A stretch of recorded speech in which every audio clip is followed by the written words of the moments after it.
السلام عليكم ورحمة الله وبركاته. ازيكم يا حبايب قلبي؟ هنعمل النهاردة سمك مشوي. هنغسله كويس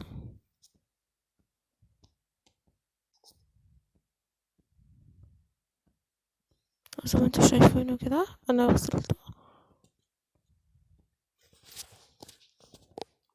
اهو زي ما انتوا شايفين. هنحطه على جنب بقى لما نعمل الرز.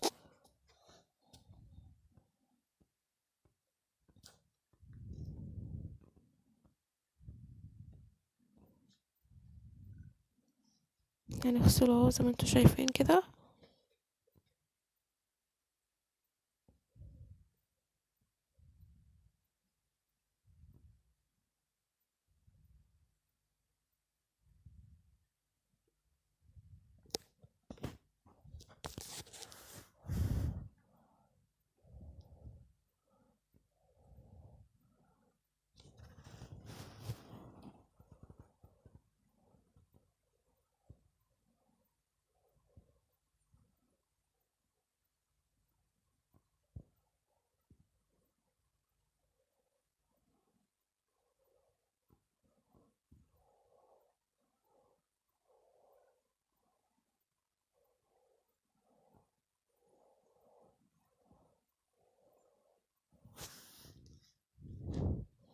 طبعا والدتي كانت نادت عليا، رحت اشوفها هي عايزة ايه، وسبت الرز في الحوض وحط على مية.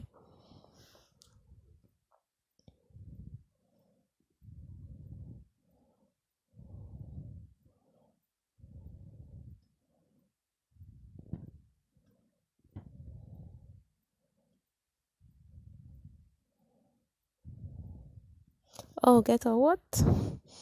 طبعا شفت والدتي عايزة ايه وجيت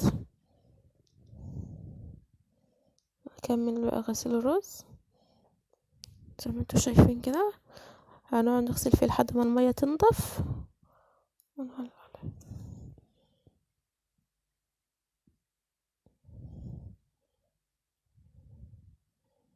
غسلته اهوت ونولع على البوتاجاز.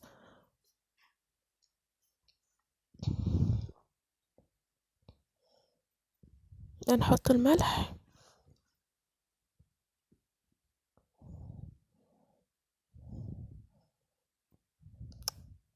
اضغط اقلب غصب عني.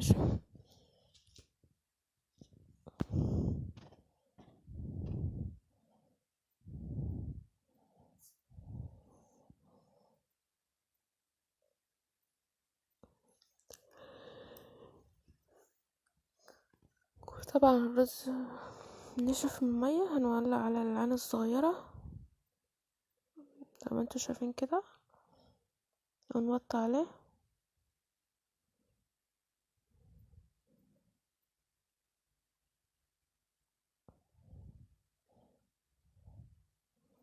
طبعا انا تحت الرز لانه نار قطع، زي ما انتوا شايفين كده. النار مش هيجي الا بعد ساعتين. الواحد بقى مستعجل بقى عايز يخلص.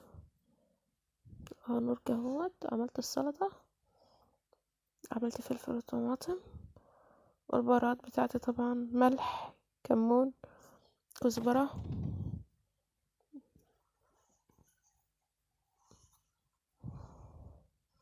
واحط ليمون.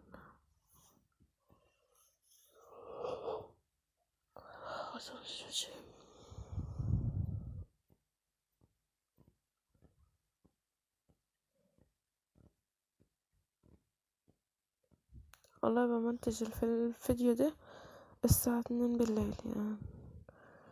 هعمل إيه بس؟ اللي وصل معايا لحد كده بقى يعمل لي لايك واشتراك في القناة، حبايب قلبي. طبعا اقلب الحاجات دي مع بعض. يلا. طبعا انا شوية السمك زي ما انتوا شايفين كده، ورشيت على ملح وكزبرة، كزبرة ناشفة، كمون وليمون. وعملت بطاطس اهو زي ما انتوا شايفين حبايب قلبي، وسلطة ورز ومخلل، خيار لفت، تحفة. اتفضلوا معانا يا حبايب قلبي، يا ريت الاكل يعجبكم. هي اكله بسيطه، يا ريت حبايبي تعجبكم. تنزل بقى باللايك. اشترى. باي.